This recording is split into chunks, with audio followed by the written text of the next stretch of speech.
So welcome to today's session, okay, which is the demo on Oracle Fusion Financials.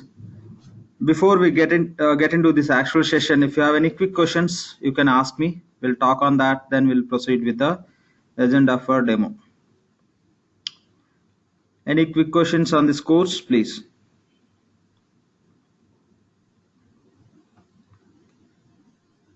Anyone?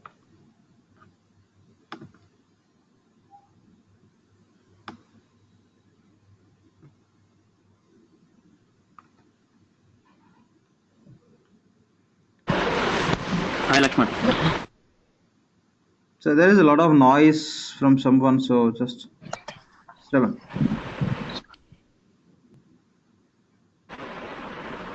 Yeah, just I want to know what is the course duration and what is the coverage, what is the scope. Yeah, that everything will be discussing within this. Okay, that would be as a part of today's agenda. Any other questions, please? Yeah.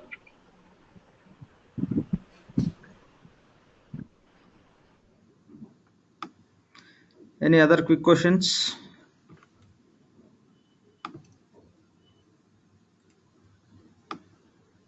Fine. Yeah, Anvesh, any question from your end?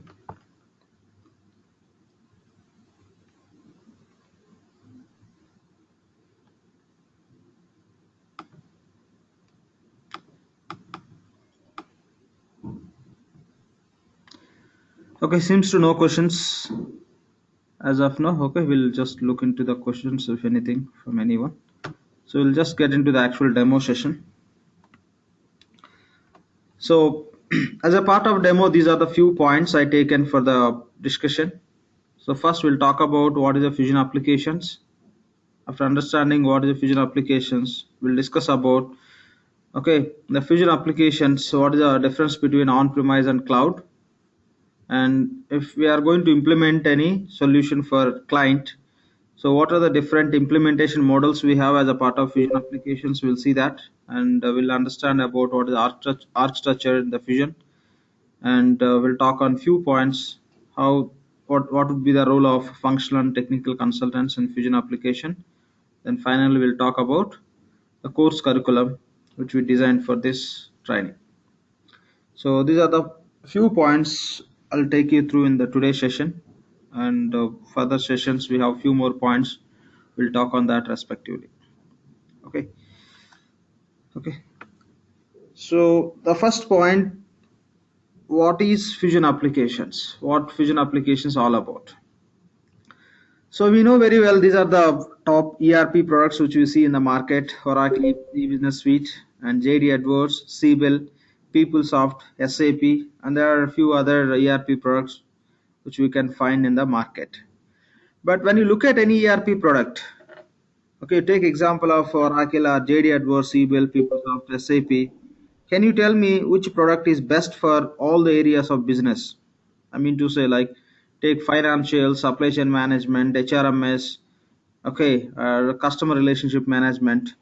If I ask you the question, which is the best ERP product in the market to cater the best needs of any organization?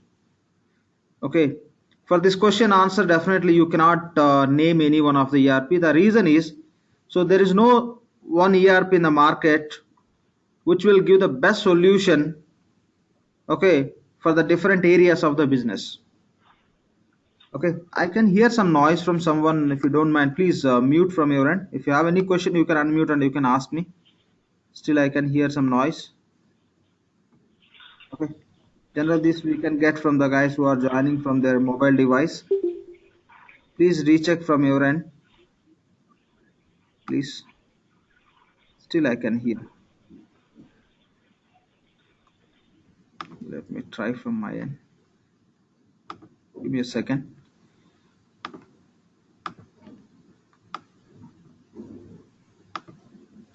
Okay, I think it's done.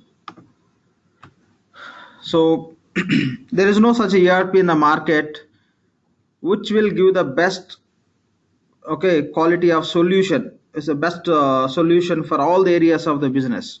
When you look at Oracle ERP, Oracle EBS, So entire, see, Oracle EBS, within the Oracle EBS, or say from Oracle ERP, we have a different solutions: financials, SCM, and procurement, and HRMS projects.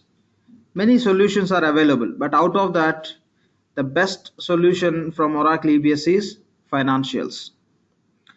And when I talk about JD Edwards, from JD Edwards, procurement is the best. You can say procurement solution is very good.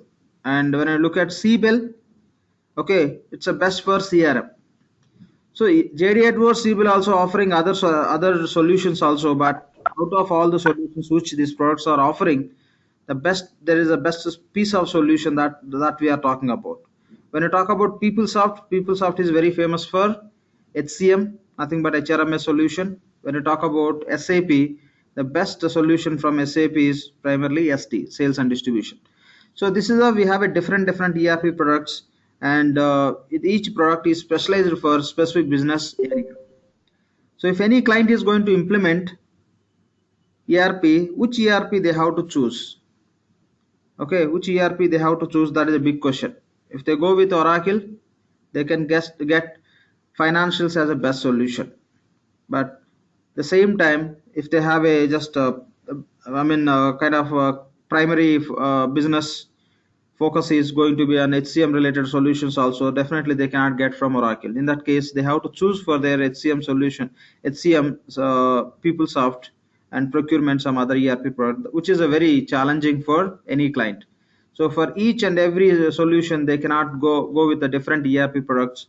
So that will become very complex in terms of managing the systems and taking the, what I can say, like license from the different vendors. So that is the reason that just one company cannot go with the multiple ERP products, because they are running the business in they have a different areas of business which they are running. So so like this is the situation we can see in the market. What Oracle it is, they acquired many ERP products. Okay, so so what Oracle it is, anyway, Oracle is well specialized in financial services, and Oracle acquired JD Edwards and Siebel CRM and PeopleSoft and many other ERP products also Oracle acquired. After acquiring all these ERP products, what Oracle it is, they taken financial solution from EBS, from JD Edwards they taken procurement, from Siebel they taken CRM solution, from PeopleSoft they taken HCM solution. In the same way, there are many other ERP products as well as enterprise solutions they acquired. From all these acquisitions, they taken the best solutions. Okay, from all these acquisitions, they taken the best solutions. Here, just I given the product names.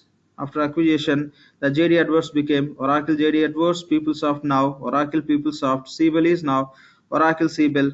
Anyway, Oracle is, EBS suite is, or it's owned by Oracle, and Hyperion. So very famous, we know in the market for budgeting, planning, and reporting purpose, we can use Hyperion. And Primavera also acquired by Oracle, which generally you can use for project planning purpose. Not only these products, many other products Oracle acquired, and many other technologies also they acquired. Not only just products, the technologies you can call as middleware technologies or cloud technologies. Okay, these are many products Oracle acquired. Now all those products you can see with the Oracle ownership. Okay, Oracle PeopleSoft, Oracle Siebel, Oracle Hyperion, Oracle Primavera. After acquiring all these products, what they taken is from their acquisitions and the products which are owned by that Oracle, they taken the best solutions. They selected, they picked. So PeopleSoft, from PeopleSoft they taken HCM. Okay, so here let me just take few points here. So what Oracle taken did is financials they taken from Oracle EBS, procurement, okay, procurement solution they taken from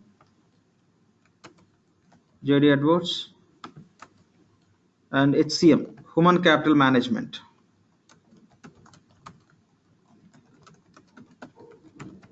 which we call as HRMS payroll, right? Many products we have as a part of HCM. This HCM they taken from PeopleSoft,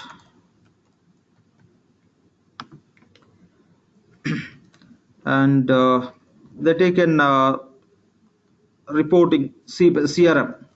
Okay, CRM solution from Siebel, and Hyperion reporting. Okay, the reporting solution they taken from Hyperion.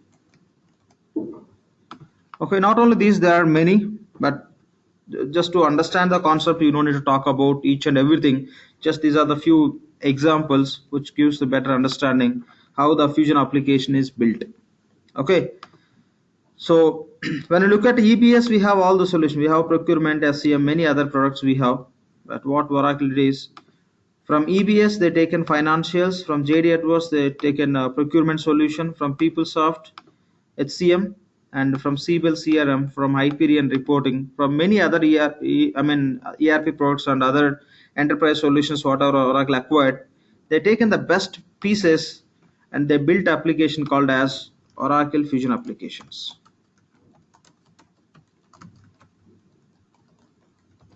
Okay, this is the meaning of Oracle Fusion applications.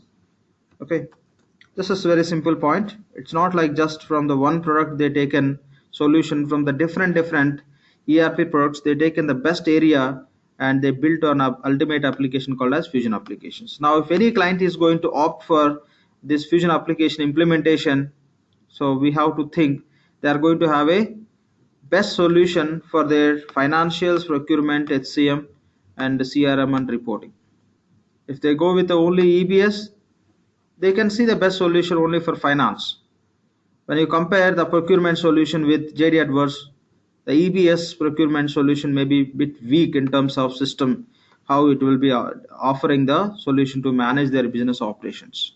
The same way, when you compare your EBS HRMS with HCM, no doubt PeopleSoft is going to be the best. The same way CRM or reporting. So you take any example and compare with any specific ERP product, those are not going to be good enough compared to the respective EBS product of specialized area. Okay, so this is how just Oracle taken the different areas of business solutions from the different EBS, different ERP products, and they built application called as Oracle Fusion applications. If you have any question on this point, you can raise, we can discuss, or else we can jump into the next point. Okay, just this is the meaning which you have to take when you talk about Fusion applications. Any question here, please?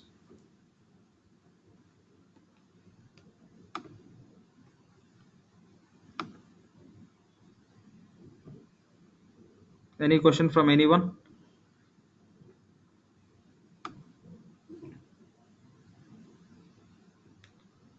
Okay, so when we are going to work on Oracle Fusion applications, we are not going to call it as EBS financials, JD Edwards procurement, PeopleSoft HCM, and Siebel CRM, and Hyperion reporting. Okay, we are not going to call with a specific product related name.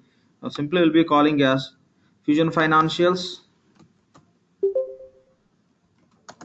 and Fusion procurement and Fusion HCM, Fusion CRM, and it's just reporting. Okay, this is how just we can understand. Just for our understanding, I'm just taking the naming convention that way, from which product, which solution Oracle taken, and they build this product. Okay, when you look into Fusion applications, this is how the naming convention we have: Fusion financials. Okay, Fusion procurement, Fusion HCM, Fusion CRM, and reporting. So, any question on this, please? So, not only these, there are many other products Oracle acquired, including the some technologies, middleware technologies, and many other server technologies. Okay, many products they acquired.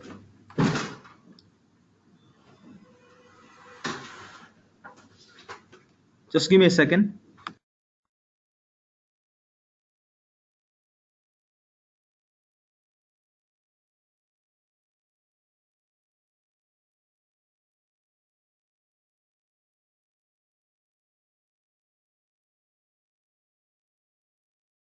Fine. So that's all about meaning of Oracle Fusion applications. Okay. So the other point here to discuss. So this is what just I mentioned in one slide. Oracle Fusion application means for the solutions from the different ERP products we are taking as a Fusion applications. The next point, we'll try to understand what is the meaning of on-premise and cloud. Okay. So so we'll talk about this point, on-premise and cloud. One is say on-premise, other one is cloud.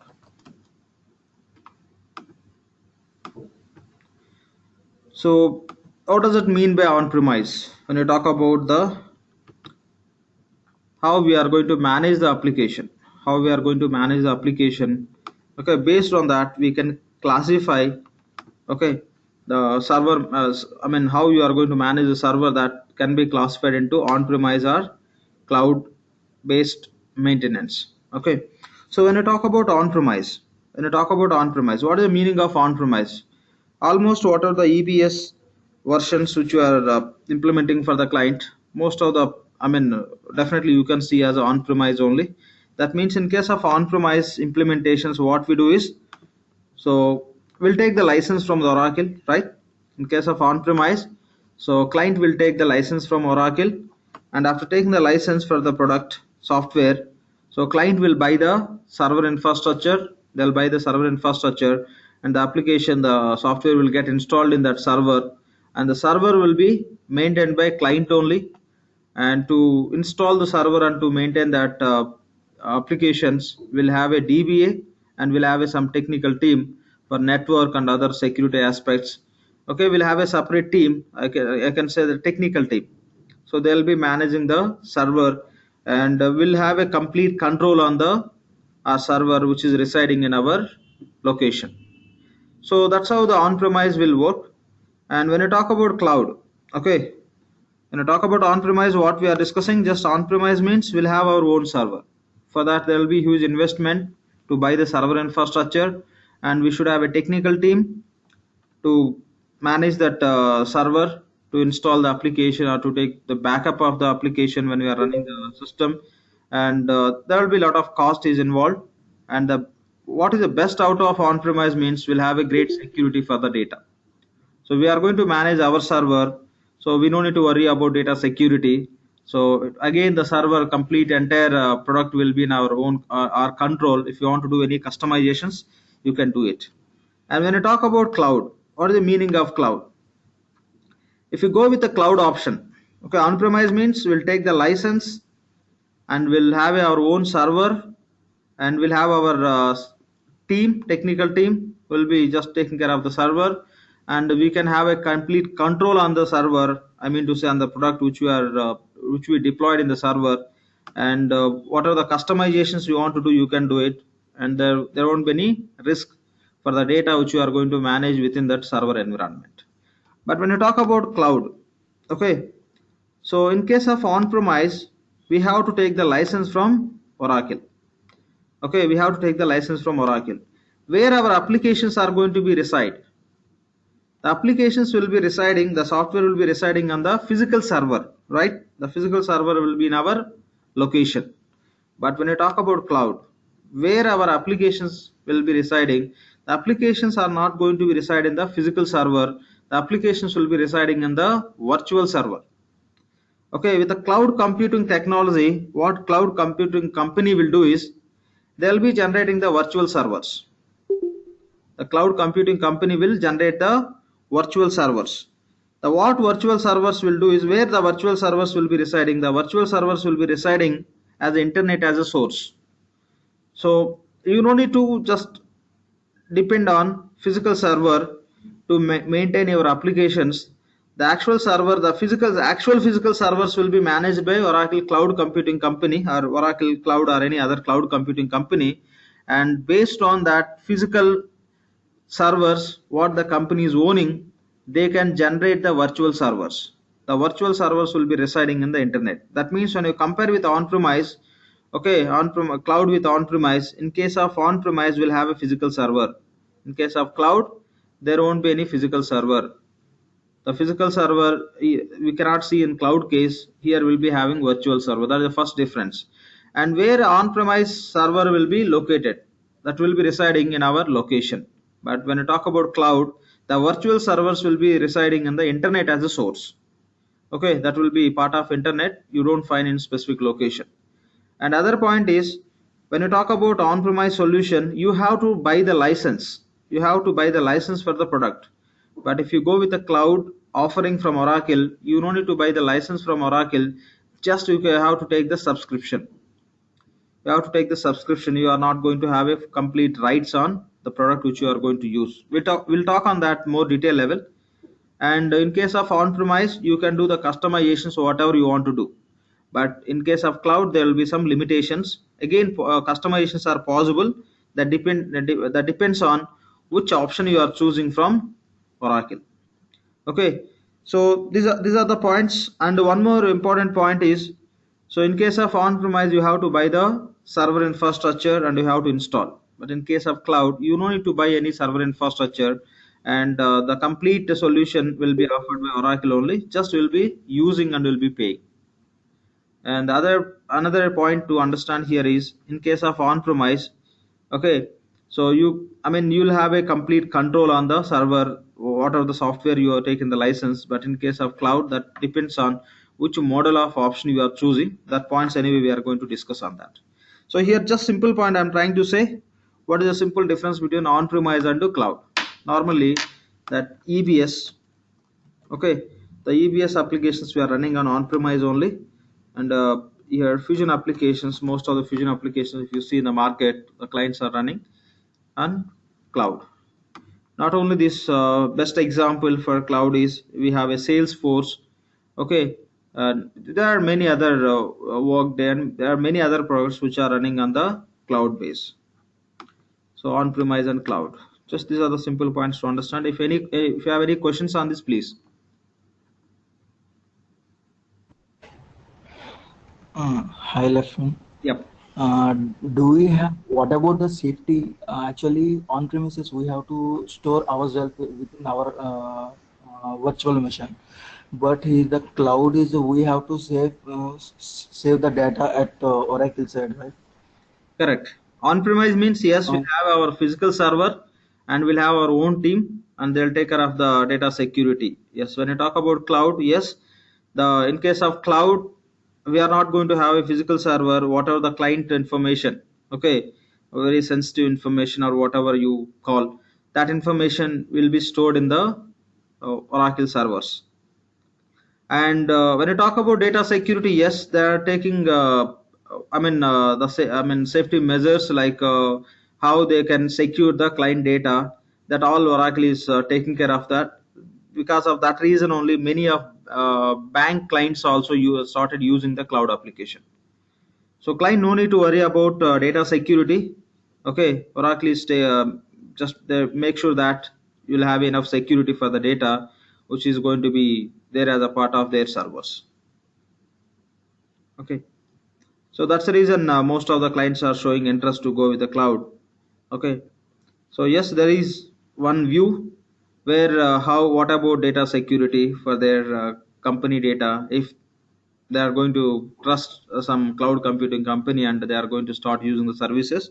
In case of Oracle, they are taking all the security just measures and they are taking care of the complete data.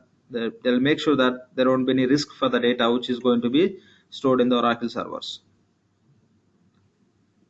Hi, Laxman. I have one question. Yep. So it's cloud and on-premise. Are there any difference in the setups or the way the front end looks, the forms and everything, or is just the data hosting that's different? Just hosting only.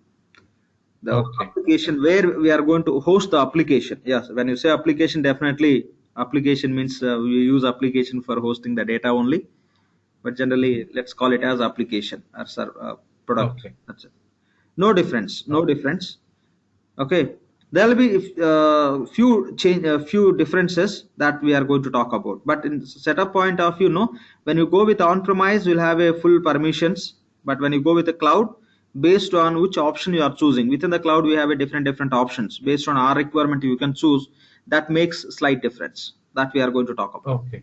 Yeah. Okay. Thank you. Yeah. Thanks. So, any other questions?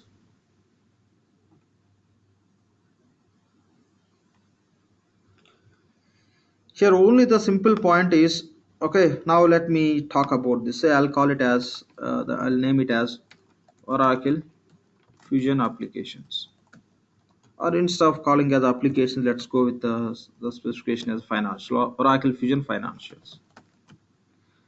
Okay, and Oracle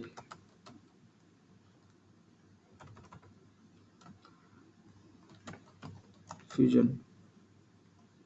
Okay, Oracle Cloud Financials, or Oracle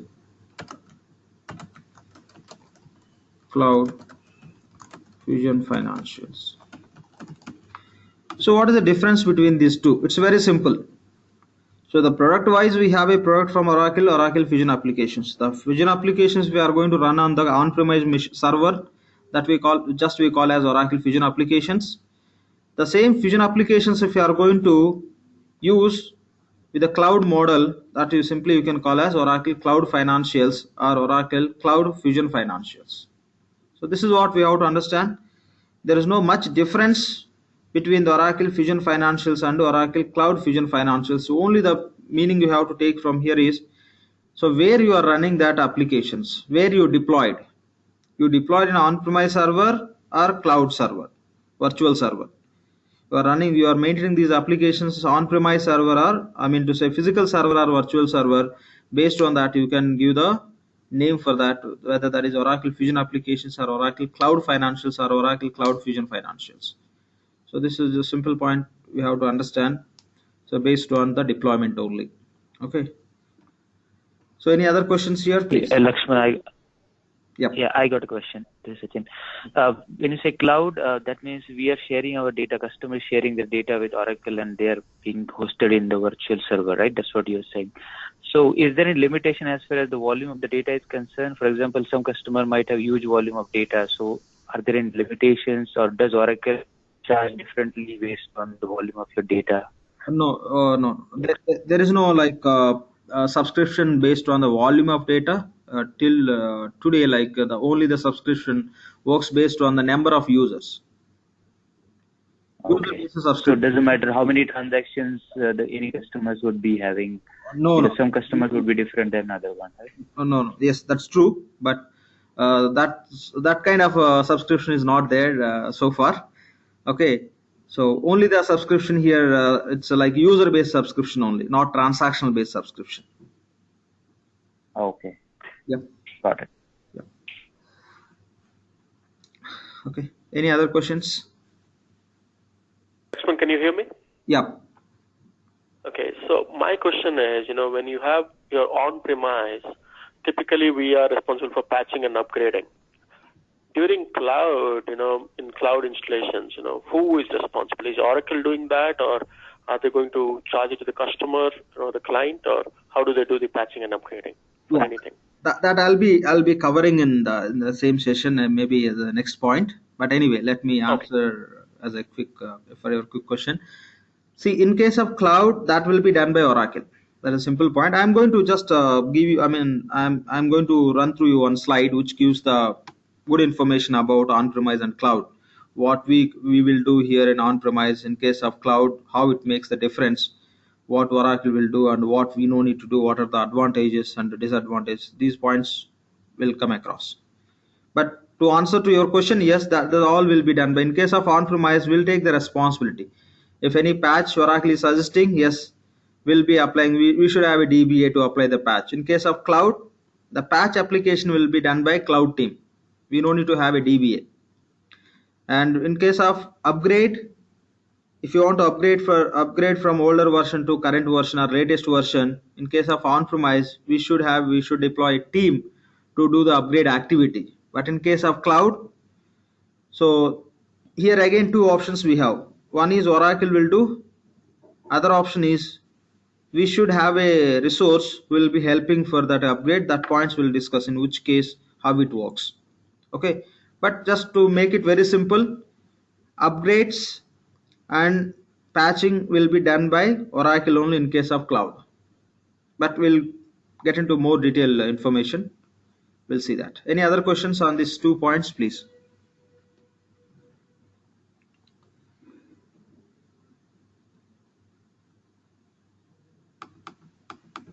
Okay, fine. Since no questions, I will just move to other slide. So this is what just I mentioned here. On-premise means we'll be having server in our location, and in case of cloud, the servers will be residing in the internet. They're kept as a symbolically in the cloud environment. Means these are just virtual. Okay, the virtual servers will be residing as internet as a source. If just from anywhere, like even now this cloud, if you are using that cloud application, if you are a cloud customer for Oracle, now you can access to your instance from your mobile device also. That's how we have a option now. So just you should get connected to internet, then you'll be able to work on the application. Fine. And other points here will go more detail level between cloud and on-premise. What are the differences? So first we'll look into on-premise applications. So in case of on-premise application, what points we have to consider? See here, just I given few points to understand. So capex, upfront investment, that means we have to invest a lot for server infrastructure and customer owned upgrades and patching. So in case of on-premise, so we have to take the responsibility of doing the upgrades and patch applications, and we should depend on some data centers. Okay, there could be some disasters takes place. Okay, and the costly customizations created and for I mean customizations also. It's like we have to invest a lot and all compared to cloud customizations. This on-premise customizations are very costly, and annual support cost where just will be paying to Oracle. And these are the few points we have to understand. Other one is since other important point to understand is outdated software resulting in missed business benefits. Means here what happens, like yes, we have to upgrade whenever we want to go with the latest version. But if you are not going to upgrade time to time, what happens, the business will be missing the benefits which comes with the new version of the product. So these are the few points to understand when you are on-premise environment. If you move to, okay, just this cloud platform. So these are the few points you can consider how it works. So you are not going to take any license for the product. It works as a rent based. Okay, rent a flexible service, pay as you grow. So how many users you require subscription, you can take the subscription on the rent base. You are not going to take any license for the product. Okay, another point here is the standard security and access anywhere whenever. Just it's all about Oracle will take care of the complete security for the subscription what you taken, for which instance you have access, the security and all will everything will be taken care by Oracle, but from anywhere you can connect as you require. Another important point is no upgrades. Okay, but latest functionality is available and regular releases. No upgrades in the sense, what happens is if you go with the Fusion cloud applications, Oracle will take care of auto upgrade. Okay, Oracle will take care of auto upgrade. So if you, since this is a cloud, everything will be controlled by Oracle. So if tomorrow Oracle is going to come up with a new release, if you are running on the latest, I mean what are the current version we have in the market, so whenever Oracle come up with a new release, automatically your environment will get upgraded. You don't need to do as a separate activity, that will be taken care by Oracle only. So this is how it makes the difference compared to on-premise environment. Okay, on-premise environment, again that here we have a patching and all will be done by on-premise team only, like client team. But in case of cloud, the patches and upgrades everything will be done by cloud team. Okay, the cloud support only will take care of all the patches and upgrade activities. So if say you are running on the say the Fusion version called as release 10, and now we have release 11 in the market. If the client who is on release 10, if they want to upgrade to release 11, just we have to inform to Oracle, and they'll be asking for the schedule, what time they can do the upgrade activity. As a client, we can inform to the Oracle, then they'll complete it. Okay. Again, there are some limitations in which scenario that can be possible, in which case that is not possible. Within the cloud also we have a different options that anyway we are going to talk on that. Any questions based on this, please? Laxman, two questions actually. First one, on the cloud side, you mentioned rent a flexible service pay as you grow. So you said that is based on number of users. But does cloud comes with all the offerings, or you can choose one of the offerings and based on that the rates will be decided? Yes. For example, you can take. Yeah, I got your point. So I mean the subscription offering base, basically that the product families are primary business process here we are calling as offering. Financials we call as offering. Right. So the subscription offering base. Okay. Okay. So it's not for everything. It's not for all the products. Okay. The subscription financials. Okay. We need, say, for example, we have 50 users. So you have to take the subscription for financials 50 users. Procurement, say you have a 10 users. For 10 users for procurement, you have to take separately. Okay. This is how it works. Okay. Yeah. The solution specific And then, subscriptions. got it. Yeah, got it. Thank you. And other question is when you mention upgrade, so Oracle will inform you that and they will find out what is the good window for upgrade. So do we get any separate instance as such as well in case of cloud to do the assessment? Is there any impact for this upgrade? For example, if you're going from 9 to 10, we need to do some impact analysis, right? Whether it will impact the data. No. We don't need to do that. That everything will taken care by Oracle. If everything is going to work fine, then only Oracle is going to do the upgrade activity for us. We don't need to do anything from our end, because we are not going to take any responsibility. Okay, Oracle will take care of, because I mean we will be in that mode of cloud. I'll talk on that more detail level. Now we are talking about just cloud applications. Within that we have a different models. When I talk about that, maybe it will be more clear, but to answer to your question, we don't need to do any kind of analysis on that, which will impact, which won't impact. Okay, thank you. Yep. Any other questions here?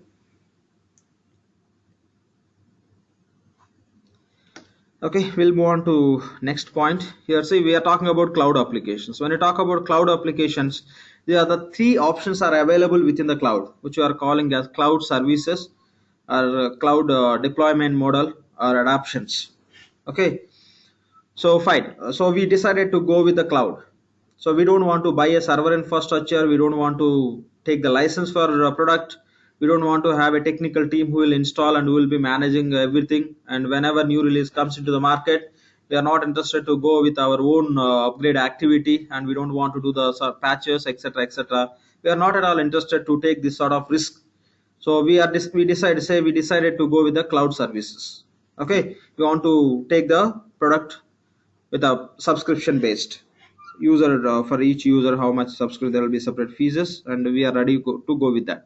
Now the question is, in the cloud services, which service we have to select?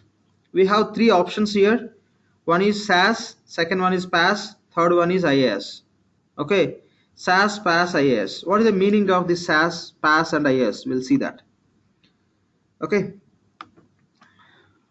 so cloud services.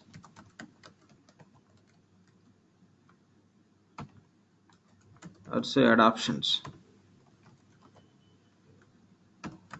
let's say models. Okay, anything you can call. So what we have, the first one is SaaS. SaaS stands for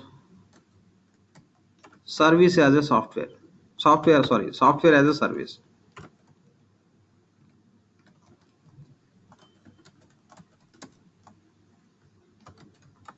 Service.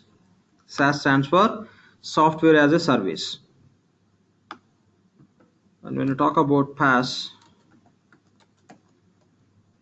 stands for platform as a service.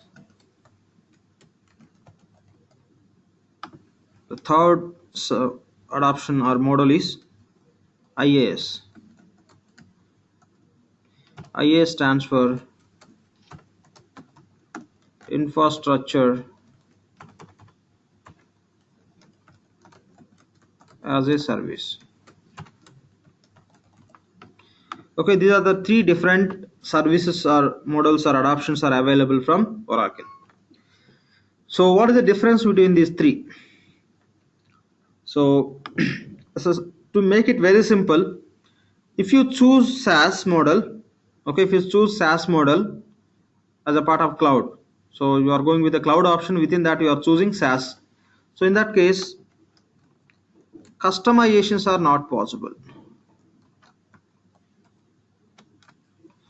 Or else let me say less customizations. No, let me write it. We'll talk on that. I'll explain. I'll say no customizations. No auto upgrades. Okay, this is the key points we have to understand when you talk about SaaS.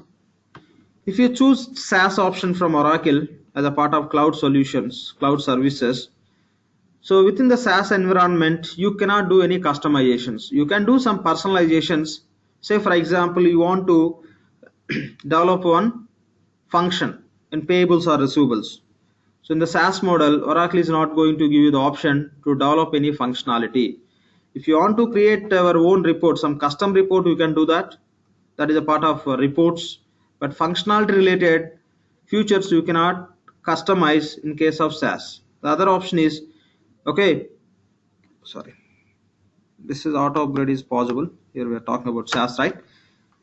So no customizations, but the benefit here is if Oracle is going to come up with a new release, the auto upgrade is possible.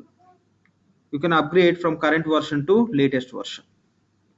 That is a possible. In case of PaaS, here you can do the customizations, but no auto upgrade.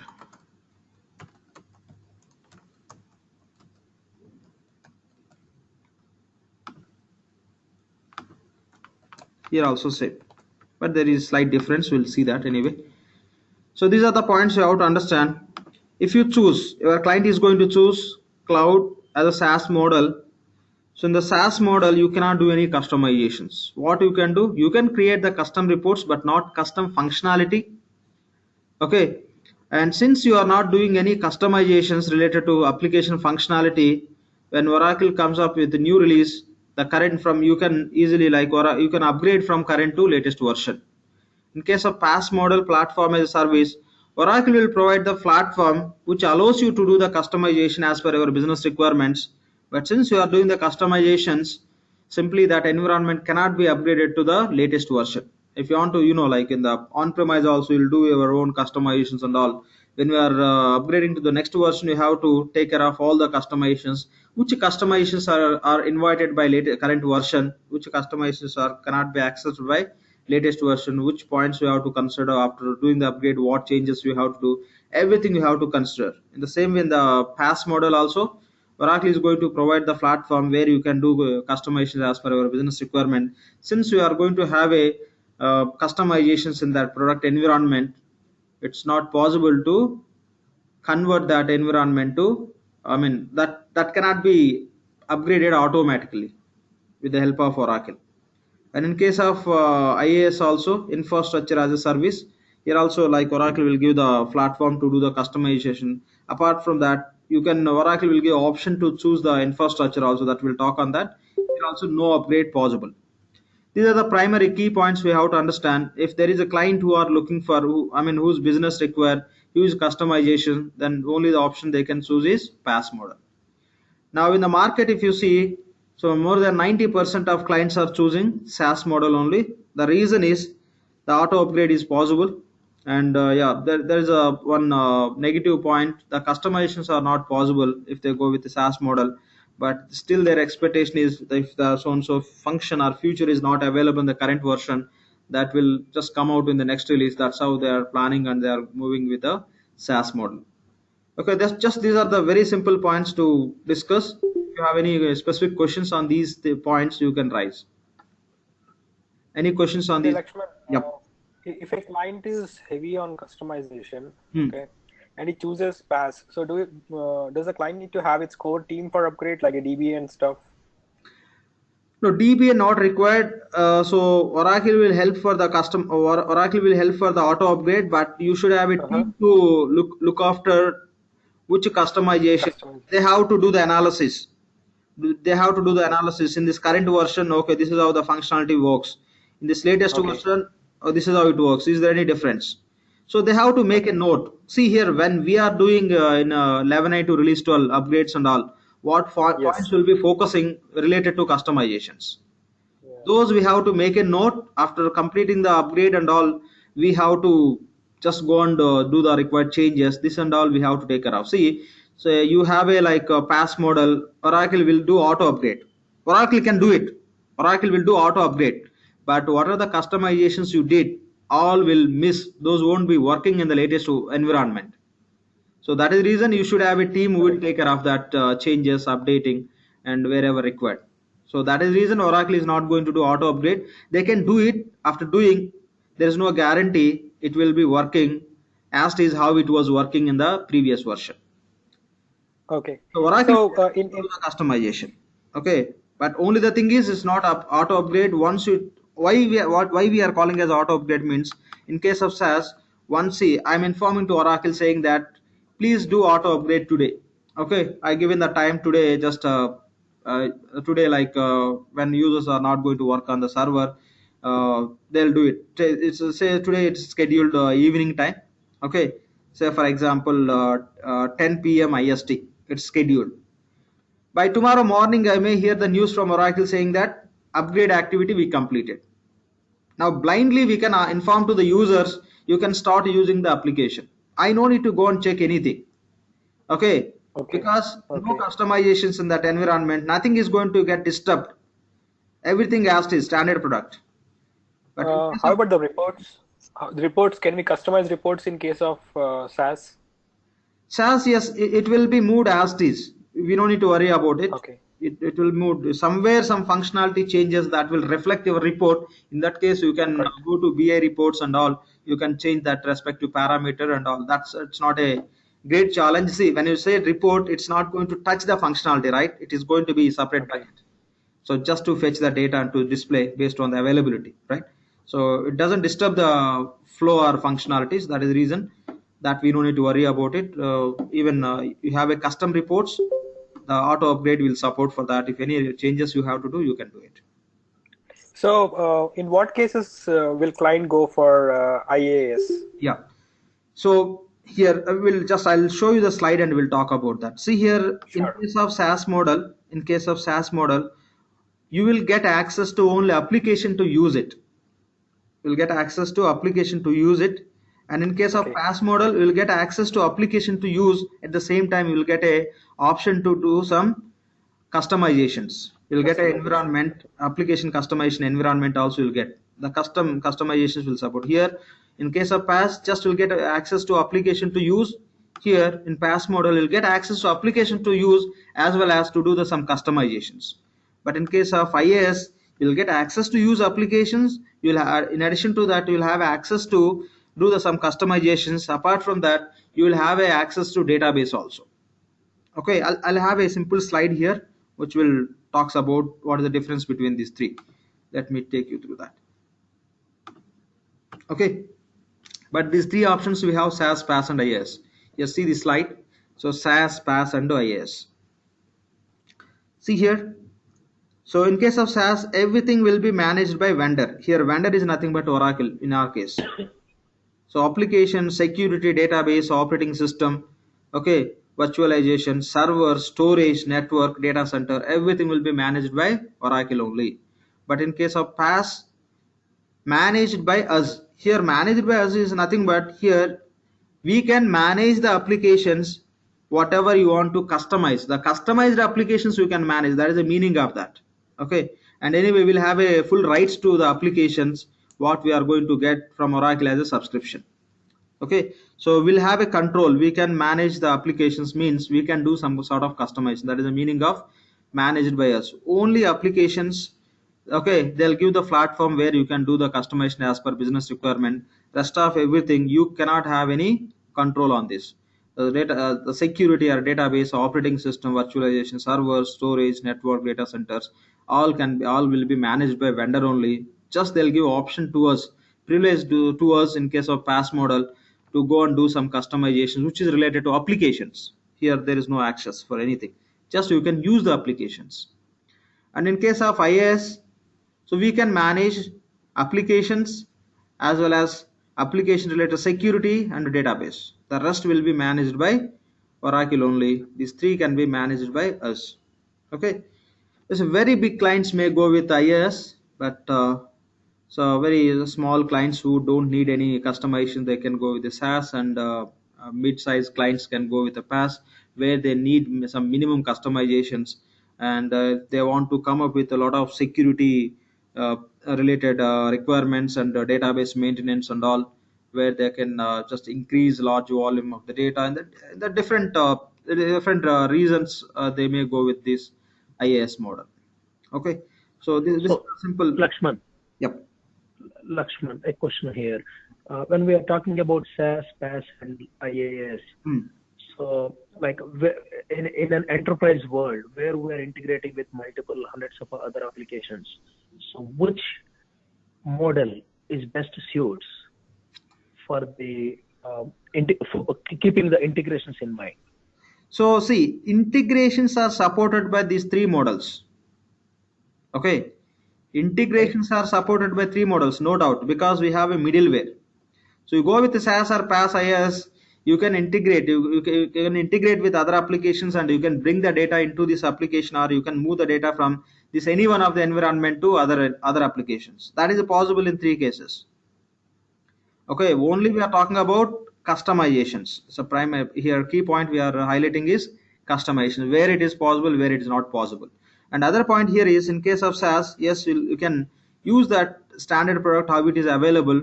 Okay, I'm not talking about reports. Report anyway, it can be customized. That we are not considering as a customizations. Here you can use the application as is. Here you can change and you can use. Here you can change and use, as well as you will have access to database. In case of SaaS and SaaS model, okay, SaaS model and PaaS model, you cannot have a full access to database. Say now in EBS, you can connect the database to Toad, but if you go with the SaaS and PaaS, you cannot connect the database to Toad to fetch the data and all. Only the option is through BI reporting. When you are developing the reports by using the BI functionality, you can go and query the data and you can view the data. That's how it works. Here in SaaS or PaaS model, the same you'll be doing. You don't have a complete privileges where you can directly connect to database, you can fetch the data, and you can see. Okay, I request you all, seems to somebody is unmuted. I can hear some noise. Okay, please check from your end and mute if you are not going to ask any question. Yeah, please. Thank you. So this is what, in case of IAS, okay, you'll have a database access also. You can just connect to any front-end tool. From there you can fetch the data, and you can just look into that. That's how it works. In SaaS model, And yeah, please go ahead. you also mentioned all the license cost and the are based on the number of users and not based on the storage. Yes. But in a complex enterprise world, if we are having few terabytes of data, will it be the same, or is there a separate charge for storage and the application fee? How is that exactly? When we are taking the license, or see, Oracle is not talking about volume of the data. That's what I am trying to say. So only they are talking about subscription. How many users? That's all. If such kind of concern we have, just we can talk to Oracle. But when you are dealing with Oracle, there is no that term they are mentioning somewhere. Only this volume. Say if I say I need 100 users, they're talking about users only. They're not talking about this is a volume of data can be supported for in case of 10 users, or for each user this much. That term we don't see anywhere.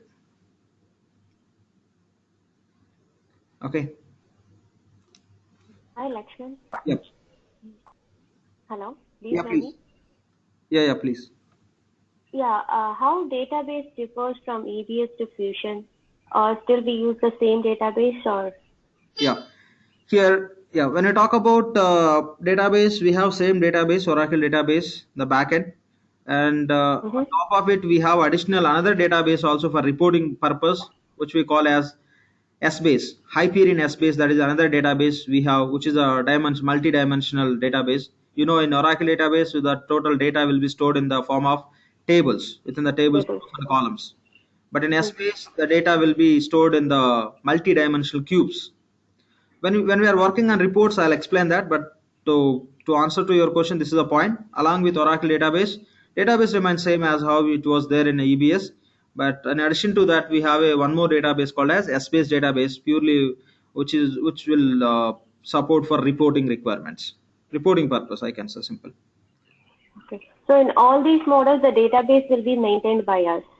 No. Only in the past we'll be maintaining the database, yeah? No, in SAS and PAS by Oracle only in case of IAS. You can see in this slide. Yeah, okay. Okay, in IAS only we'll have full rights controls on the database. In other cases, now here no database access, here also no database access, here no customizations, here we can do the customization. But here, the customization, you can look after the security and the database access also. In these two cases, you cannot connect the database connection with third-party tools, any other tool. Only the option is within the web page itself. You will have a framework where you can query the data, and you can see that too. They give an option to develop the BA reports as per our requirement. That we can take as advantage to query the data and all. Otherwise, there is no separate provision Oracle is giving. Here you can use this option to connect to database and to query the data. That's how it works. Okay, thank you. Yeah, thanks. Any other questions on this? Laxman, so the point you're trying to make is, let's say, have a pure software which is offered by the Oracle on SaaS, and let's say you have a custom application built, then you can actually go for a IaaS where you can actually host the complete application. No. To build the custom application, you don't need to go to IaaS. PaaS is enough. Okay. Okay, because database is available. So let's in case, like, you have to go for a GIS database or something which is not really by the Oracle product, then you have to go for IaaS, and then you can very well orchestrate, integrate with all the other ways, right? You can choose your own infrastructure. You will have an option to choose infrastructure. That is the meaning of IaaS, infrastructure as a service. So they will be having option for choosing the infrastructure and having complete control on that. Right. Okay. Got it. Thanks. Yeah, thanks. So any questions on this? Laxman, at any point of time, we can switch from SAS to PaaS and IaaS? Yeah, it's a good question. Yes, possible. Yeah. Okay. So we can't switch from PaaS to SAS, right? So that is vice versa. No. Because when you are at SAS, means it's a standard. In case of PaaS, you will do some changes that you cannot take it as a standard. Of course, at a stage you can freeze it, but still you cannot move from PaaS to SAS or IaaS to PaaS. Yeah. Thanks. As a solution which you expect from Oracle, but see, you may go with the PaaS and you may do some customization. You may start using in future. You are going to roll back the customization which you did. In that case, you may move back to SaaS to get a benefit of SaaS adoption. In that way it works, but in the SaaS model, if you are going to have many customizations, by keeping all the customizations are active, you cannot come back to SaaS. It won't work in that way. Yep. Okay. Roll back and all, yes. You can come back to SaaS. Okay. Yeah. Fine. Any other questions? Okay. Fine. These are the few points we have to understand when you talk about the cloud applications. So now you can see most of the clients are using more than 90%. I can say more than 95%. So that's my experience. So that's all about SaaS.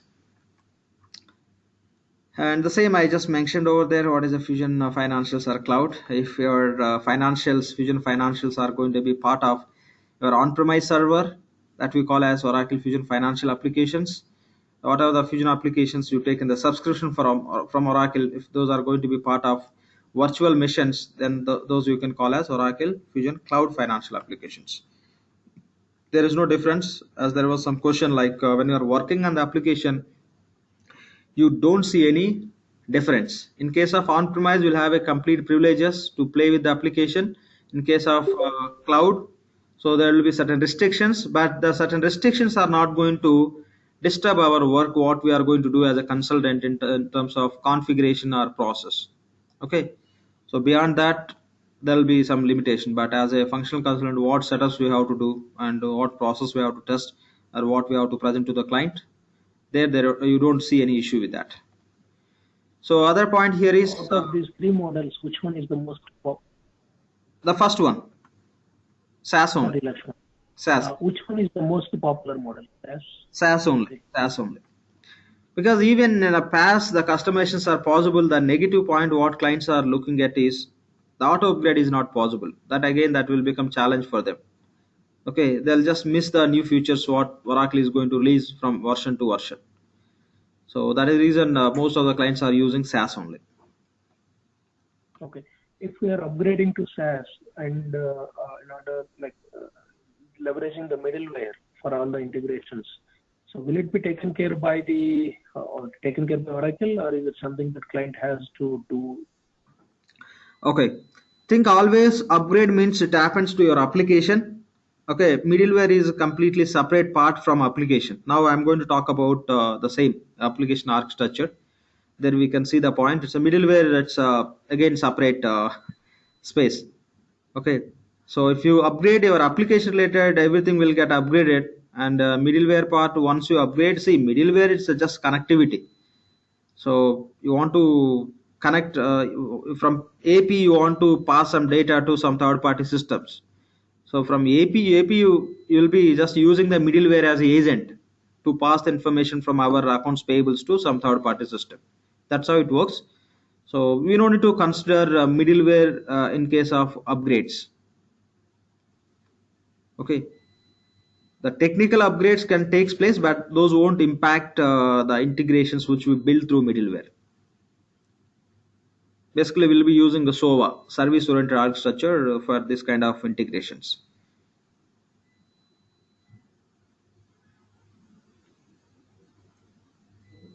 Okay. Fine. If that is not you are looking for, just you can raise your question, please. What exactly you are trying to understand? The same or something else, please. When we go for the implementation, who will do that part? That's what I'm trying to understand.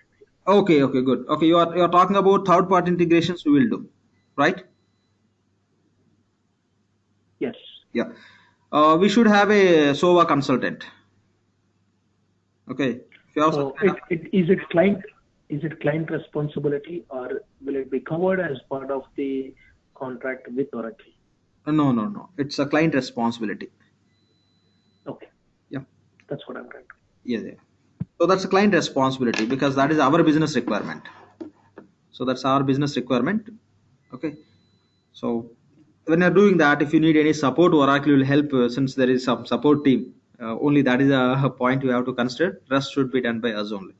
When you talk about a patch, they will do it. When you talk about upgrade, they'll do it. But when you talk about integration, we should do it. If any support required, Oracle will help us on that. Okay, fine. So any other questions, please?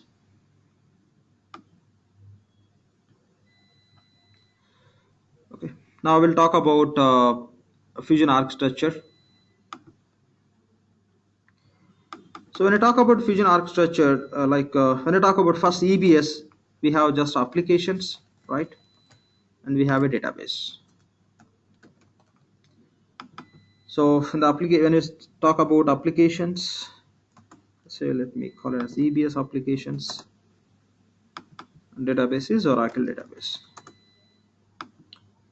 So here applications, just example GL, AP, AR, CM, FA, so on many other applications. The same way database, Oracle database we have.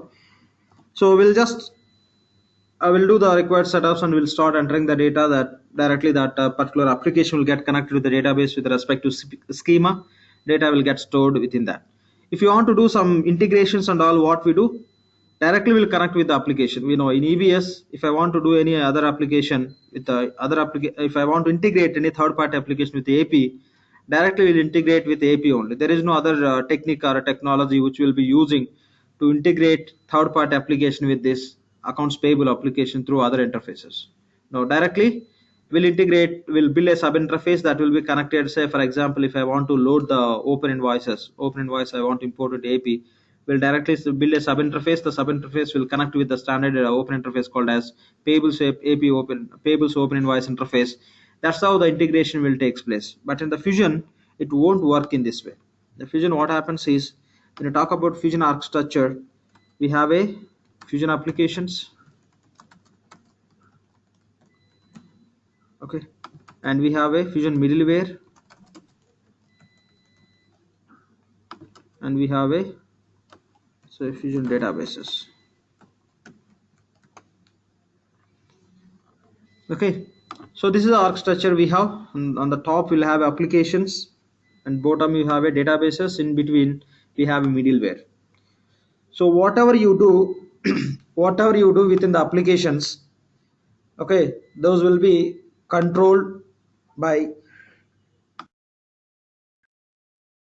so whatever you do as a part of applications, those all will be controlled by middleware, and the total security will be built for the application on which application you are going to work, and all the security and all everything will be enforced by middleware only. Here you can set up what kind of control you require when you are working on the application, or when you are going to integrate any application with a third-party application. The integration will take place through middleware only. There is no direct integration how we do in EBS. In EBS AP you may do with XYZ expense system, or you may do GL integration with ABC HRMS system. But in case of Fusion, any integration you do, that has to be, that you should do through middleware only. We have a different components as a part of middleware. Through that only we'll be doing. We'll talk on that few points. Then if you have any question, we can discuss. So when you talk about Fusion applications, yes, as we know, like Fusion GL, AP, AR, CM, FA, Fusion tax, nothing but e-business tax. Fusion expense, nothing but I-expense. So and there are many other applications like purchasing, okay, OEM, all the applications we have. So when you talk about Fusion middleware, what we have as a part of Fusion middleware. So here we have OEM, or you can call as IDM, APM, BPM, OEM,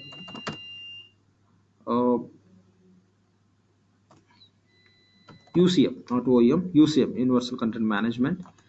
So these are different middleware components, and we have SOA, okay, and we have BPL. There are many other components as a part of middleware.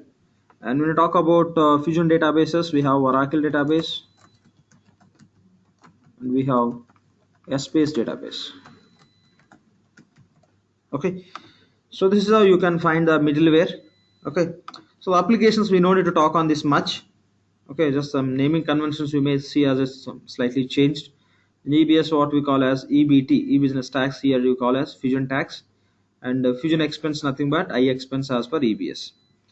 And just we have to understand these points. In the Fusion middleware, these are the we call as middleware components. Okay, what is the meaning of OIM? OIM stands for Oracle Identity Manager.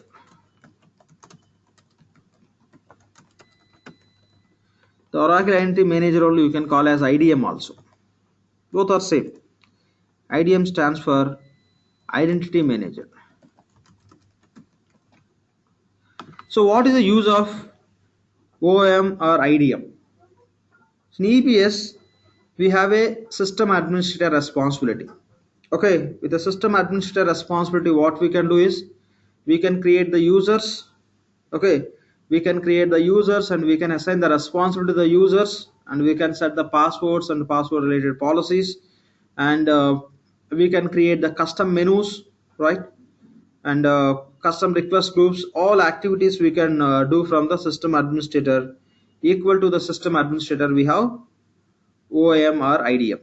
This is equal to sysadmin, but when you are working on this, you can understand more detail level up to what level it is equal to sysadmin. But for now, you can compare and you can understand.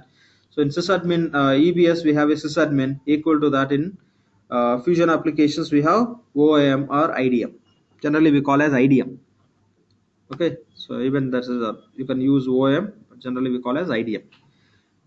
So APM. Okay, APM stands for Authorization Policy Manager. Okay, so in EBS, when you talk about the menus for each application, we have a seeded menus. In Fusion, we don't have any concept called as menus. The menus generally we call as a roles. So for each application, if I take example payables, for payables Oracle is delivering some list of roles, and in the same way for GL, AP, AR, CM, FA, for each and every application Fusion Oracle is giving some seeded roles. So for each and every application, what are the roles Oracle is delivering, those roles can be managed with the help of role templates. So for each application, how many seeded menus, seeded roles we have, those all can be managed within the APM. Okay, within the APM you can have module specific role templates. Within this we'll be having the role template. Within the template, the module specific roles can be managed. With the help of these templates only, the actual roles will be created, which you can assign to the user. That points we have to get into the application, then only we can talk on that more, but simple point you can understand here. So by using the IDM, you can create the users and you can assign the here we call as roles. In EBS we call as responsibilities, here we call as roles. In IDM we can create the users and we can assign the required roles to the user, but all the roles can be managed within the APM only with the help of role templates. And even if you create the custom roles also, like in EBS we create menus, custom menus. In the same way, there we are creating the menus, here we are creating the roles. Here I am talking about role is equal to menu, role is equal to responsibility. Again, within the role we have a different type of role. So that's what we have to understand anyway. We'll see, you may see those points in the next session. Okay, so here you may not get exact understanding when you talk about this point, but just take as a point here. By using APM, you can maintain the role templates. Here you can manage the role template for each and every application. Oracle is delivering certain roles. Those can be managed here. If you are going to create the custom roles also, those custom roles also you have to take into the role template. Then only system will be creating the data role. This point may not be clear for you. So you just will understand in the next session. So that is use of APM, and we have a BPM, business process management.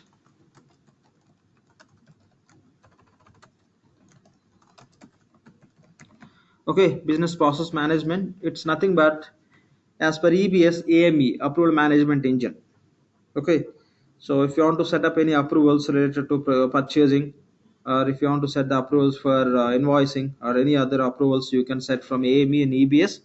Now that same application you can see as a BPM here, business process management, which is very friendly. When you go and do the setups, the simple rules you can define. You don't need to go with such a complex process which you follow in EBS. Will assign the row, so and so grants to the user, and the automatic system will assign so and so responsibilities. You have to go to different responsibility. From there you can set up, etc.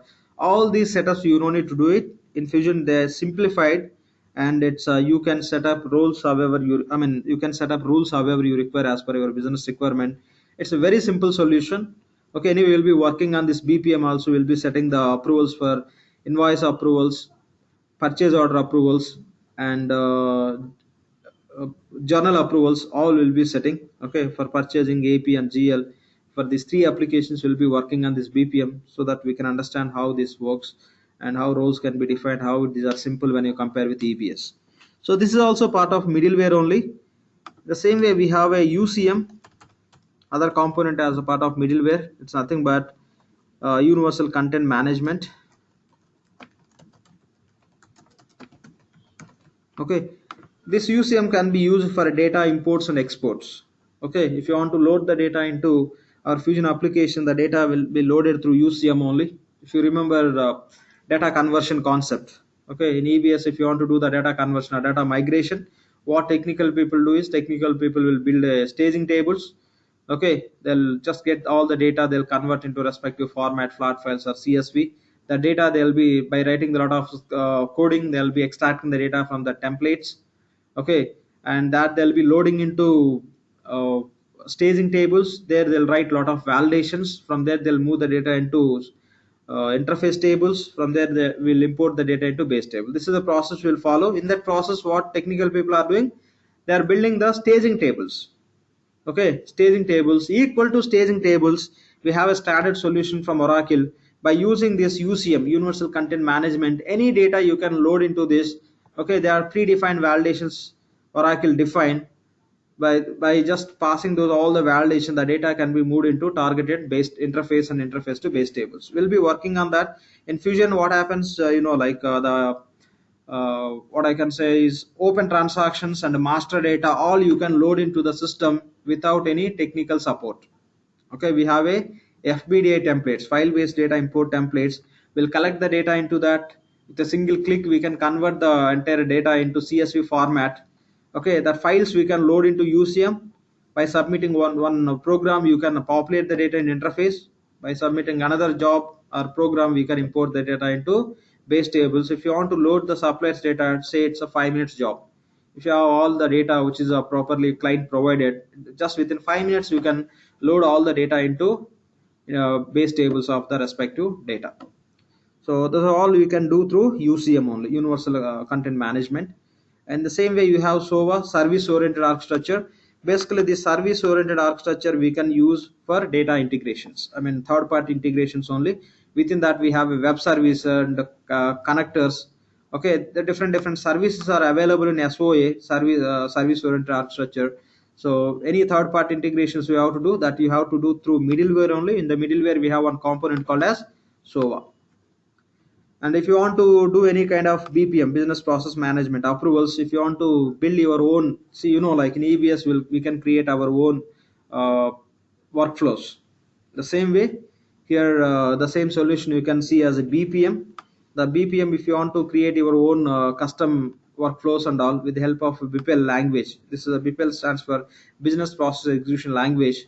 This can be used with SOA and in the middleware, whatever the just communication you want to build between the different components or applications. You can use this language. By using this language, you can build a separate BPM workflow, or else here you can use that BPL to write some execution language when SOA is going to help to connect different applications to pass information as a inbound or outbound. So this is how you can use the middleware. Finally we have a Fusion databases. Okay, so Oracle database we use for transaction data, and S-based database will use for to store the balances, account balance related data, which can be used for reporting purpose. Which reporting? Hyperion reporting. Now the Hyperion reporting we have as a part of Fusion application as the inbuilt solution. In the GL we use FSG, FSG, financial report generator. Now in Fusion you don't see that. In that place they given Hyperion financial reporting, FRS we call financial reporting studio. Okay, so when you are working on that, the data system will be fetching from here only. Before that, whatever the data you store in the Oracle database, that will go and get stored in the S-based database in the multi-dimensional cubes. So that will be very much supportive for just online reports. On the fly you will be able to generate the reports. Anyway, we'll be working on this part also.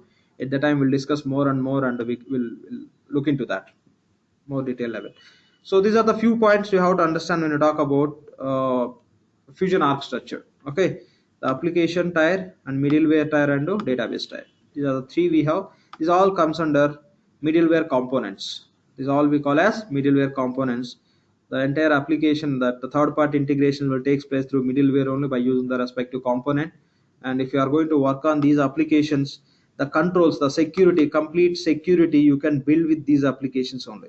I can say these applications, IDM and APM. Here only you can build Okay, how the user can have access to which application, read only, read and write, modify privileges, all you can set up from here. Even custom roles definition, all you can set up from here based on this middleware, these components only. The user will have access to respective application. So any questions on these few points you can raise, we can discuss on that.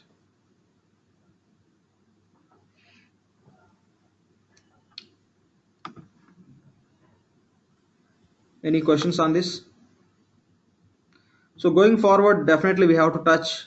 So whatever you have to learn, like OM, IDM, APM, BPM, UCM, all will look into that. But SO and BPL, it's not part of a functional consultant job.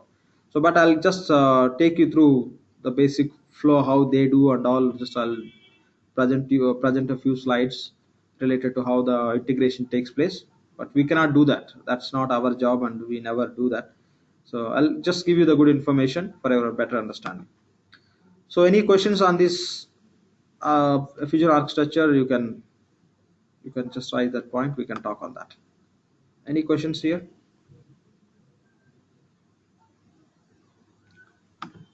Any questions? On the Oracle database and SBS database, I mean, is it the same data being replicated, or is it different repository that we just take it, on demand?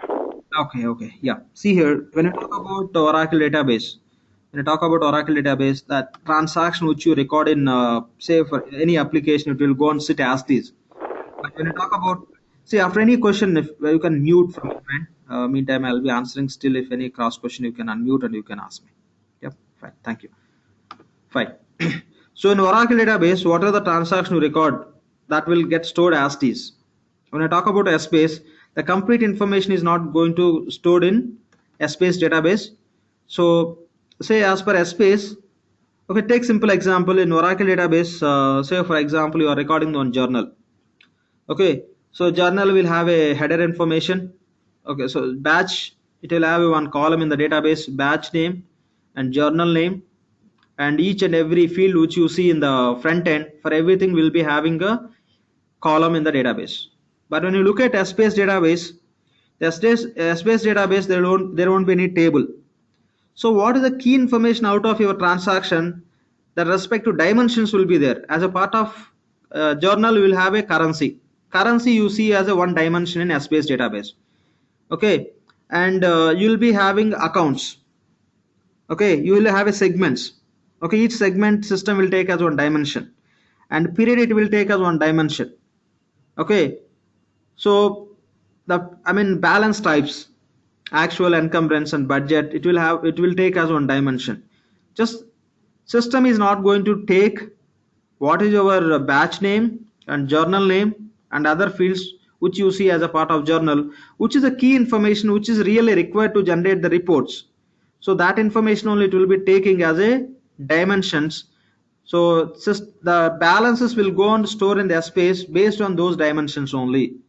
So say in the March month, in so and so currency, how much balances with respect to account. This is how it will store. So summarized information. That's what we generally call as, in the Essbase database, we'll be storing the balances with respect to dimensions, where the balances should get linked and on what base the balances we may fetch and see in terms of reporting requirements. That's how it will store. Very specific fields information only will be stored in the Essbase database. Those specific fields only we will generally refer as dimensions. Okay. If I need a transactional data, I still have to go to the Oracle database. Yes, right? Exactly. Transactional data you can get always from Oracle database. Thank you. Yep. Fine. So see, all the time will be connecting to Oracle database only. Only in case of Hyperion reporting, one of the future which we have as a part of GL, only in that case we'll be using the Essbase database. When we are working on payables, receivables and all the other applications, always will connect to Oracle database only. Okay, Essbase only to support the Hyperion reporting, which is a part of GL, which is replaced by FSG. That's all. Okay, any other questions on this, please? Next one, what are the technical aspects of this Fusion applications? Okay. Like if you want to make customization, so do we go with ADF forms and stuff? Yeah, I'm just coming to that point also. I just mentioned that also as a one of the concept to discuss today. Yeah, we'll definitely talk on that. Yep, we'll talk on that. What is the scope for technical people and how things are happening? What functional people may have to learn. These points also we'll discuss. Okay, any other questions on this? Fine. Yep. When we'll be discussing in detail on APM, right? Authorization Policy Manager, that role, template and everything that you I'll show you everything. See, I'll take you there. I'll just open the template and I'll show you what are the roles we have and why the Oracle is adding. If we are not going to add, what will happen? The moment you create the primary ledger or business units, what system will do? Okay, because of that APM role templates, how to create the new roles and how to add to this template. When you are adding, what are the other points you have to consider? Everything I'll take you through. See, after this training, if you are going to work as a Fusion financial consultant, you won't be having any challenges. Okay, how you work in EBS, the same you will be able to work on Fusion after this training. That I'll make sure that I'll take that responsibility, no doubt. Okay, you may not ask certain things, you may not ask, but of course you'll be in the position to ask, no doubt. Since you are EBS expert, you can just correlate. Okay, here we'll do like that. Laxman, how we do in Fusion? Definitely will be asking, but before that, I'll take my responsibility. Yep, fine. Any other questions on this?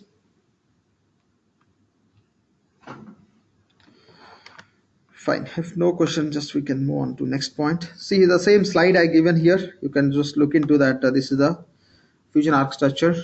This is the application layer. Here we have all the application: Fusion Financial, Fusion HCM, Human Capital Management, Fusion Procurement, and Fusion Projects. Basically, Fusion Projects we call as PPM, Project Portfolio Management. In EBS, we have all the applications like project accounting. Along with that, we have a project management contracts, project resource management. We have all applications they grouped and they named here as a PPM, Project Portfolio Management. As a part of PPM, we'll have all projects related applications. Okay, these are the different applications which we are calling as application layer. This is a Fusion middleware. Okay, this is a Fusion middleware layer. Here on we'll be having all our applications. Okay, so see here Oracle Identity Manager and all other application, whatever the components we discuss, all will be part of this one. And here Oracle database. They're given as a Oracle Fusion application schema, Oracle middleware schema. Here just the representation they're given, the reality, those are the two databases we'll be having as a part of that. Okay, this is all about Fusion architecture. And these are the Fusion applications like financial management and human capital management. Just as information I mentioned, and we will discuss on that before we get into the application. Supply chain management, project portfolio management, PPM, procurement, customer relationship management. Okay, so this is how we have. And this is a point like technical resource scope in the Fusion applications. See here, when I talk about, so when we are doing any just traditional implementation in EBS, okay, in case of EBS implementation, definitely we have to depend on technical resource for primarily data conversions. Okay, data conversions, we have to depend on technical resource in EBS, but in case of Fusion, that is not required. In Fusion, data conversions can be done by functional people. Okay, data conversions can be done by functional resource, but in case of EBS, data conversion should be done by technical only. Technical. That means in Fusion, to do the data conversions, we don't need any technical resource. You tell me, apart from data conversions, which really important job which need to be executed by technical resource, maybe reports, maybe third-party integrations. Okay, so primarily when you look at the technical resource, what reason we need technical resource as a part of any implementation? One is data conversions, other one is third-party integrations, other part is reports customizations, and form customizations. Very high level. Okay, these are the 4 points. In Fusion, the Fusion application data conversions, okay, we don't need any technical resource. Okay, so technical people we don't require. This can be done by functional consultant. Anyway, we'll be working on that. I'll show you how to do the complete. We'll execute all the how to load the suppliers. Will be just I'll show you the complete process.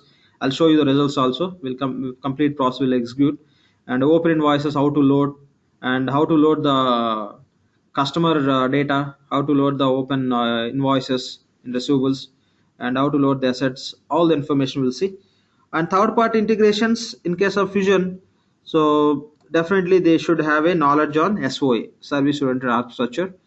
To do the reports customization in the Fusion, the person who knows BI, okay, BI publisher or BI reports, they can do that report customizations. In Fusion, to do the form customization, they should know ADF. Okay, ADF technology they know, but nowadays the most of the implementations are just happening with this model, SaaS model. That is the reason there is no scope of doing the form customizations. Okay, data conversions anyway, any functional consultant can do it. The third party integrations, normally in any project what we do will be taking the separate consultant for this third party integrations. And reports and all nowadays just it's a completely separate part. So what companies are asking is they're asking the functional people, why don't you learn and start working on BA reports also, since you are expert in all the other areas except reports. Okay, that's how that the version is working in the market and the projects. The people who are working as a functional consultants, they are in few projects. I don't say in all projects functional people only just doing the reports customizations. I can see in the 50% the same consultant is learning and start working and the BA reports also. In some projects you can see they'll be taking the BA expert to do the BA customizations. Since form customizations are not required in case of SaaS model, since that doesn't support, so there is no scope to do the customizations. And if third party integrations are required, then only SOA consultant we require, otherwise not required. Finally, in the very kind of vanilla implementations and all, so we don't need technical consultant. That's how things are working. So that is the scope of technical consultants. Frankly speaking, in the market, the guys who are working as technical consultants, slowly they are just converting into functional side. They started learning HCM or procurement or SCM or finance, other areas. So just they are moving. Even after moving this side also, still they can utilize their expertise in terms of BA reporting and all. If they get an opportunity of working on PaaS or IaaS model of implementations, anyway they'll be there to do the form customizations with ADF technology. And apart from that, when you talk about SOA and all, normally the technical people don't involve in that. Again, that is a middleware part. Who are expertised on middleware components, they'll be working. But if somebody is interested who knows BI and ADF, if they want to learn SOA or BPL or etc., now no one will stop us. Just we can see still people who are trying to acquire the knowledge on SOA, who are technical consultants in case of EPS. Okay, so these are the few points to understand the technical role in the Fusion applications as a part of implementation. So any questions on this, please? We don't use Oracle Data Integrator ODI. ODI is required. See, Oracle Data Integrator, why we use to flow the data between the different systems, different applications. We can use it. That totally depends on the requirement. When you want to move the data from one to other applications, in the SOA we have a different connectors, web services, different options we have. So that is one of the option. That's it. Okay, it's not. So yeah, it will not be a part of functional consultant's job, right? No, it's not. It's a purely technical. Okay, that is also part of middleware component only. It's not a part of our job. Okay, I'll show you that. See here, Oracle Data Integrator. Okay, this is also middleware component only. It's not part of functional consultant job. Okay. Any other questions? Laxman, on this third-party integration, I mean, as per my understanding, EBS can coexist with Fusion as well. So, in that scenario as well, we need someone with SOA expertise, or is it already tightly integrated with EBS? No, not required, because Oracle providing inbuilt solution. Just you can plug and play. That's it. Okay. Okay. Because that is so I can use limited applications only, because Oracle is owning many products, but for few products only that coexistence is applicable. Now take simple example. Now in the market you can see everywhere what Oracle is trying to do is they're trying to sell the subscription to the market existing EBS clients. What Oracle is saying, so anyway you are running you are using EBS release 12. Okay, now why don't you go with a FH, Fusion Accounting Hub? As per EBS we call as a financial accounting hub, but it's the same FH. When you say FH, it's nothing but financial accounting hub. As a part of Fusion, now simply we are calling as Fusion Accounting Hub. Okay, Fusion Accounting Hub. Now what Oracle is doing is that they are selling many subscriptions to the EBS clients. So they are telling, okay, you can run your entire applications on EBS on-premise only, but why don't you go with FH from Fusion? This we call as coexistence. So you can still continue with your EBS solution on-premise only, but for your reporting requirements, you can go with FH, where Oracle will provide that coexistence solution. You can go and connect. Then whatever the data is there in the Oracle database, the data will be just pulled into this cloud FH. Okay, and there you can prepare the reports as per your business requirements. This is what. So it is as simple as plug and play as far as integration is concerned. Exactly. The Oracle built solution for that. Again, we don't need to start doing the integration related work, mapping, etc. So since these two products are owned by Oracle, they know very well, and they built everything. And just if some client is interested, just they have to take the subscription for FH. Okay, then they'll provide the solution. Even in the latest versions, if you see, so you can just see that integrator also readily available. Just I'll show you just for your information. Meantime, any questions you please ask me.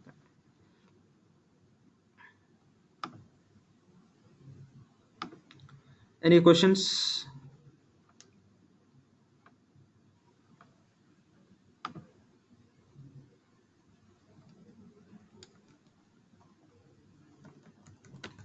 Any questions, please?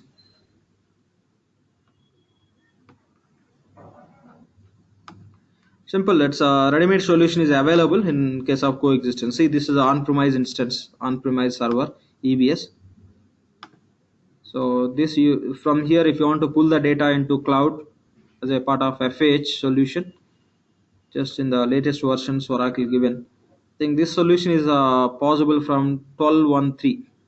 From 12.1.3, I guess this is possible in the latest versions. Anyway, you can see that.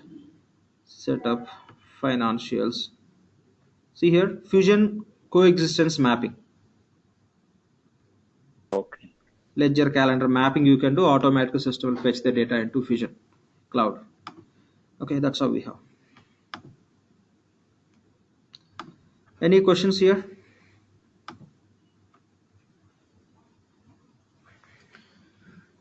Fine. If no questions, we can wind up the session for today. Okay, tomorrow we'll talk on few more points which really we have to understand before we get into the application. Okay, so any questions, please? So Laxman, for tomorrow's session you will send a separate link? Yeah, I'll be sending the separate link. So tomorrow we'll start session sharp 7:15. Okay, tomorrow I'll be sending the link sharp 7:15. So that's how we'll continue. Maybe like maybe for 2-3 classes I'll do that. Later we'll continue. We'll start at sharp 7 only. Okay. So tomorrow I'll be sending the link sharp 7:15. Before 5 minutes we'll be sending. Okay. So that's how it works. Okay. Separate link we'll be sending. Perfect. Thank you. So, Laxman, this demo sessions will continue for one more time, I believe, right? Next time, and then after that we'll get into the financial training. See, the guys who are going to continue in this batch, for them this is the first class. That's how I treat, and just who are attending to see how things, and just to know that what exactly the just basic information, for them maybe demo.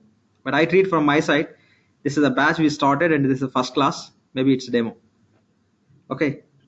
And these demo sessions, the contents are similar to whatever is uploaded on YouTube, if I'm not wrong, right? Yeah, correct, exactly.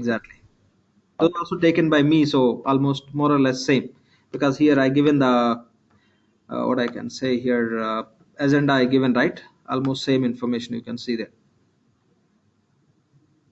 Very older batches and this latest batches, there could be some slight difference.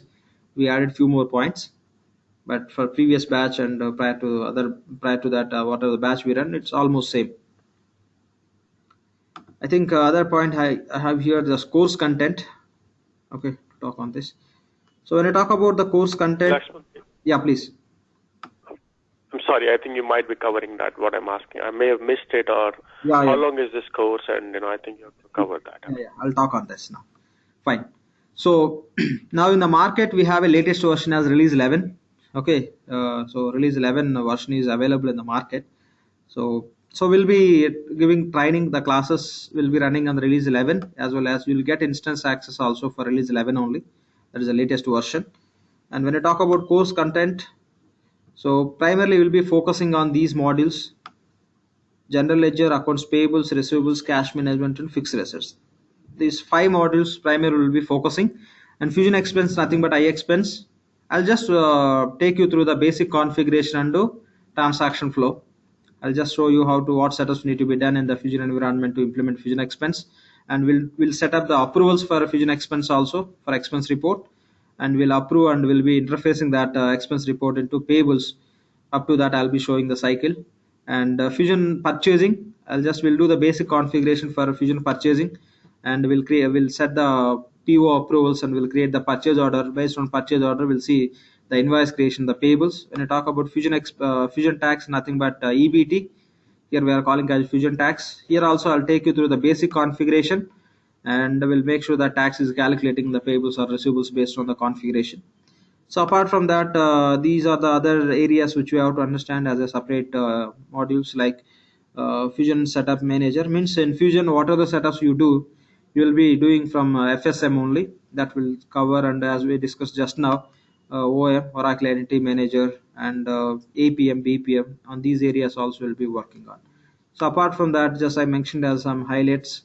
I'll take you through the enterprise structure definition. Means the complete, when you are working in real time, from where to start. If you have access to fresh environment, where to start, what points you have to consider, all I'll be covering in these classes. And I'll show you how to do the rapid implementation also, because Oracle is providing spreadsheets where you can put the data in the spreadsheet directly, that can be loaded into the system. Based on that system, we'll do the auto configuration. I'll take you through that process. And data imports and exports, it's nothing but you can do the setups in one environment, all you can export, and you can move the same setups to other instance. Okay, which we call as configuration packages. I'll show you that how to do that. And third-party integrations, I'll give you the overview, because we cannot do that in this environments, and we are not technical experts. Okay, so I'll take you through the process so that you can have a better understanding. If you want to do third-party integrations, what are the different options we have, how it works really in the fusion application, that information you can get. And I'll just show you that invoice imaging solution. That is a separate part, basically it's related to payables. I'll take you through that. Querying the data from database, and we will see when we are working on the basic BI reports definitions. And BPM approvals will be covering, and the entire course will be just the classes will be running by comparing with EBS. I'm not going to say like this is the 10 setups we have to do, 12 setups we have to do, and then we can create invoice payment and all. Whatever we are going to discuss, whatever we are going to see in the system, everything will compare with EBS. That's how it will be better understanding for us. If you have any questions then and there, you can ask me, we can discuss on that. No objections on that. And we'll be running the classes based on the fresh environment, fresh environment, why I mentioned, of course, the sessions, whatever I'm going to run, I'm not going to consider existing setups. I'm not going to show, see, this is how setups can be done, as already setups are done, let's proceed and all. I'm not going to take those examples, those practice. Here, whatever we do, everything will be doing based on what setups we are going to do.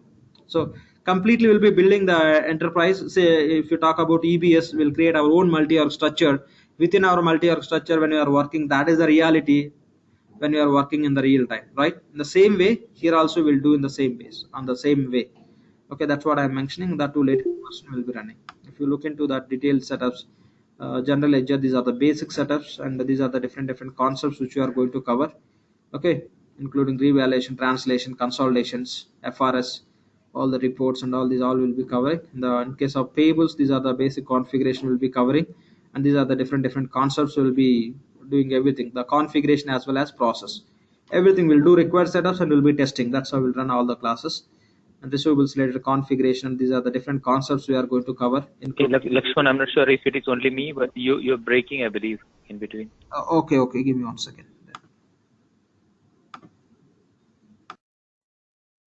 It's pretty much for everybody, I guess. I also have the same issue. Yeah, maybe some network delay it seems. Yeah, and now still if you find the same issue, please let me know. I did something. Okay, that should support. Fine. When you talk about receivables, these are the concepts we are going to cover as a part of receivables. Sorry. So, yeah. Laxman, still your voice is breaking. Yeah. Okay. Just give me a minute. I'll switch to other network.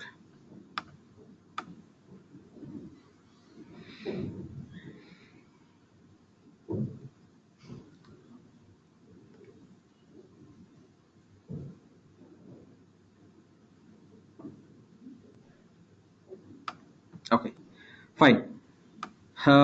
So we talk about receivables. These are the basic configuration we do in the system, and these are the different concepts or say features which will be covering within the receivables. Okay, and the part of cash management, these and all will do manual automatic reconciliation, external transactions, and reconciliation part, and FA, these are the setups we'll do, and these are the different concepts which we'll be covering as a part of this course. And the fusion expense, those are the basic setups we'll do, and we'll see this transaction process, creation of expense reports and approving and importing into AP. And as a part of purchasing, these are the basic setups we have to execute, and based on that we can create the purchase orders, approving and creating invoice based on the PO. And fusion tax related setups and process, and FSM, functional setup manager. Anyway, in the upcoming 2-3 sessions we can understand these FSM and all. So OIM and APM, BPM, what we'll be doing. I didn't write very much detail level. I didn't write here. We'll do the invoice approvals, journal approvals, PO approvals. I didn't write. It's a simple high level I written, upload groups and upload rules definition. And very basic level I written. I didn't write very much detail level. Anyway, we'll be working on the system. Okay, this is the course content which we designed for this program. If you have any questions on this or on this course or any other questions, you can ask me now. So Laxman, I guess the course would be covering pretty much everything as far as for example, Oracle exams or Oracle training is concerned. All the contents would be covered. So if you want to take up any certification, I think by the end of this course, we should be comfortable taking those up, right? Yeah. One point here. If I ask the question, the guy who is working as a finance consultant for last 3-4 years, frankly speaking, the guy cannot go and clear the exam. Separate preparation is required. The same works here also. So after completing this training, you can start working as a consultant. I cannot promise on you can go and clear your exam. Okay. So for that you need separate preparation. If you are looking for that sort of help, I can help you on that. Okay. That I can include it as a part of this. We'll be doing, right. We will be doing the preparation. I just want to make sure that this will cover pretty much all the aspects of Oracle Financial as well, and then we can enhance based on that. Yes. Definitely. On top of it, you have to look after certain things to give an exam. That's it. Do you have any mock exams, Laxman, with you? on those terms? See, if you are looking for this certification and all, I have some information with me. I can share with you. Okay. Okay. Thank you. Yeah. Laxman? Yep. You are going to share these recordings to us, or? Yeah. I'll share. Every day? Every day after. Every day or one? Every day after session. Okay. If in between, if we miss some classes, if we go for vacation somewhere, yeah, we can attend next batches, no? Yeah, definitely. You are allowed. Any batch you can attend in future also. Okay. Just for clarification. Yeah. Hey, Laxman, is that cover with your advanced collections, trade management, and everything? No. Or is that is separate? No. Do you think? Yeah, we are not covering as a part of this. Just if you need some. Yeah, but the fundamentally same, right? The R12 fundamental will work on this fusion also. It's a different way. Yes, it works. It works. If you need some document and all, I can provide you, which talks about the configuration of advanced collections. I can share with you. Okay. That is not part of our course. Okay. But if you're looking for, I can. Yep. Okay. Typically, how long is this curriculum, Laxman? Okay. 2 weeks, 3 weeks? Not 2 weeks, 3 weeks. See, it will be around 60 to 70 hours. Because again, this training for the only the guys who has experience or knowledge on Oracle Fusion Oracle R12 financials or 11i. It can be 11i or R12. If somebody is here to attend these classes as a fresher and all, it won't work. I don't suggest for them. So I don't recommend for them, because it's only for the guys who has experience or knowledge. At least there should be profile. They should have a profile of technical consultants. Okay, for them it works. For freshers it won't work.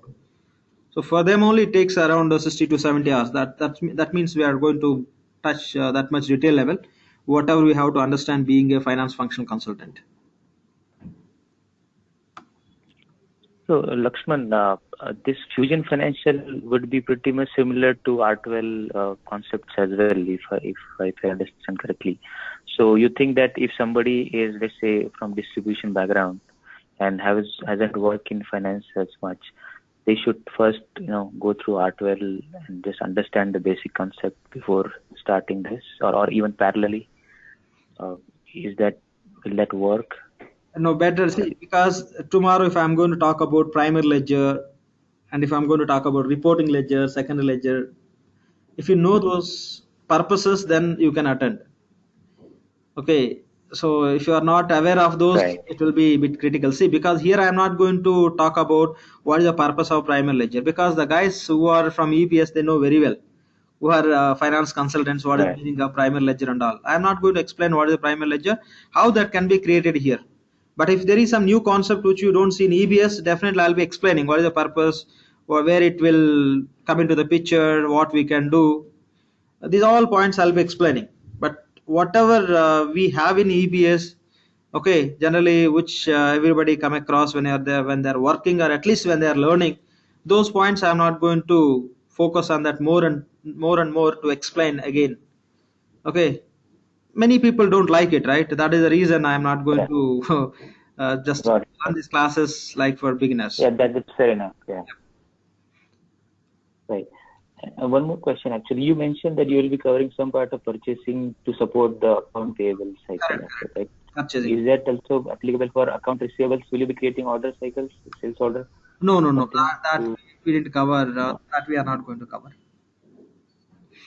Okay.